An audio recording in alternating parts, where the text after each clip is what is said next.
మంటి ఘటములలో దేవుని మహిమను కలిగియుండుట. 2 కొరింథీయులకు రాసిన పత్రిక 4వ అధ్యాయము 6వ వచనములో సువార్తను పౌలు వివరించుచున్నాడు.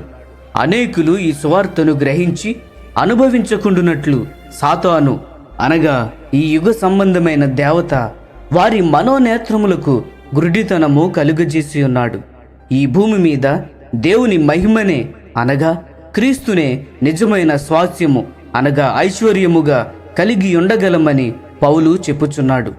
ఆదికాండము 1వ అధ్యాయములో వెలుగు కలుగమని పలికిన దేవుడే మంటి ఘటములైన మన హృదయములలో కూడా ప్రకాశించునని పలుకుచున్నాడు. ఆదికాండము 1వ అధ్యాయము మరియు 2 కొరింథీయులకు రాసిన పత్రిక 4వ అధ్యాయము 7వ వచనము గమనించండి. జీవితాంతము మనము మంటి ఘటముల వలె ఉంటాము.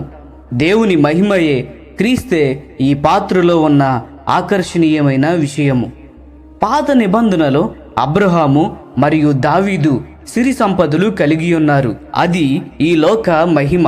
ఎందుకనగా మనుషులందరూ దానిని బట్టి అతిశయిస్తారు.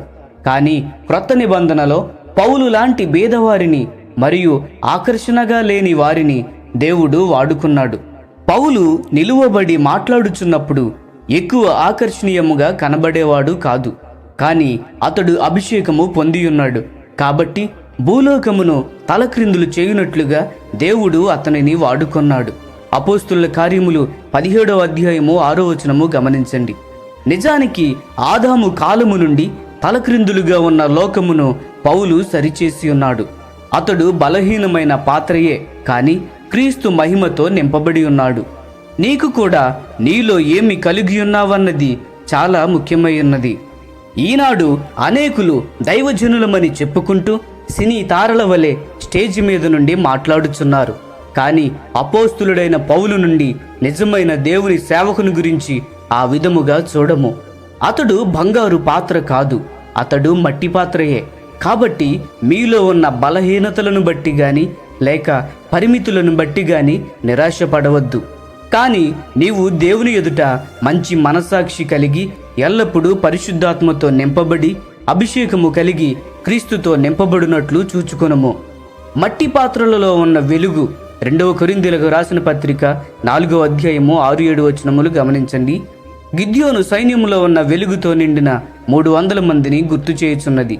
32,000 మందిలో నుండి దేవుని చేత ఏర్పరచబడిన ఈ 300 మంది కడవరి దినములలో ఉన్న జయించు వారికి సాదృశ్యముగా ఉన్నారు. ఈ సైనికుల వలె వారు సాతానుతో పోరాడుటకు దేవుని వాక్యమనే ఖడ్గము వారికి ఉన్నది. అయితే వారు దేవుని వెలుగుతో నిండిన మట్టి పాత్రలుగా ఉన్నారు. వారిలో ఉన్న వెలుగు ప్రకాశించినట్లు గిద్యోను సైనికులు వారి మంటి ఘటములను పగులగొట్టమని వారికి చెప్పబడింది. నీవు ఒక ఒత్తిని వెలిగించి కుండలో పెట్టినట్లయితే దాని వెలుగు సరిగా ప్రకాశించదు. కానీ ఆ కుండను పగలగొట్టినట్లయితే వెలుగు ప్రకాశిస్తుంది. మనలో యేసు యొక్క జీవపు వెలుగు ప్రకాశించినట్లు మన మంటి ఘటములను ఎలా పగులగొట్టబడాలో పౌలు చెప్పుచున్నాడు. వారు శ్రమలలో అపాయములలో తరుమబడువారుగాను పడద్రోయబడువారుగాను వెళ్ళవలసి వచ్చినది.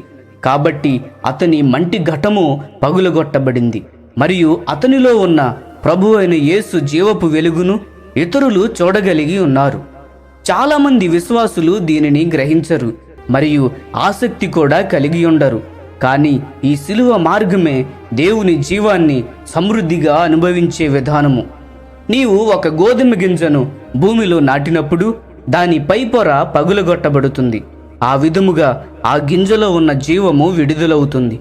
క్రొత్తగా జన్మించిన మనకు కూడా ప్రాణము మరియు శరీరం అనే టెంక ఉంటుంది.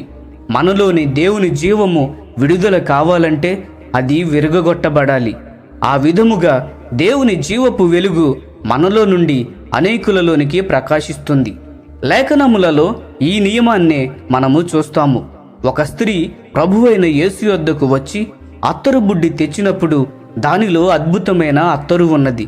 కానీ ఆ బుడ్డి పగలగొట్టే వరకు దానిలో అద్భుతమైన సువాసన ఎవరునూ అనుభవించలేదు.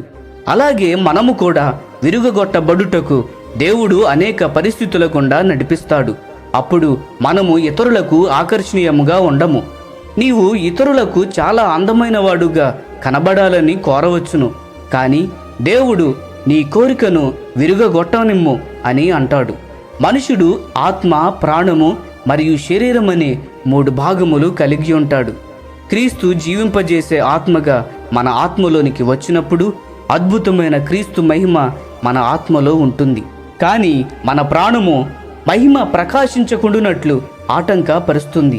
కాబట్టి దేవుడు కొన్ని పరిస్థితుల ద్వారా మనలను విరుగగొట్టి ఆయన నిత్య సంకల్పము మనము నెరవేర్చున్నట్లు ఆయన మనలో పనిచేస్తాడు.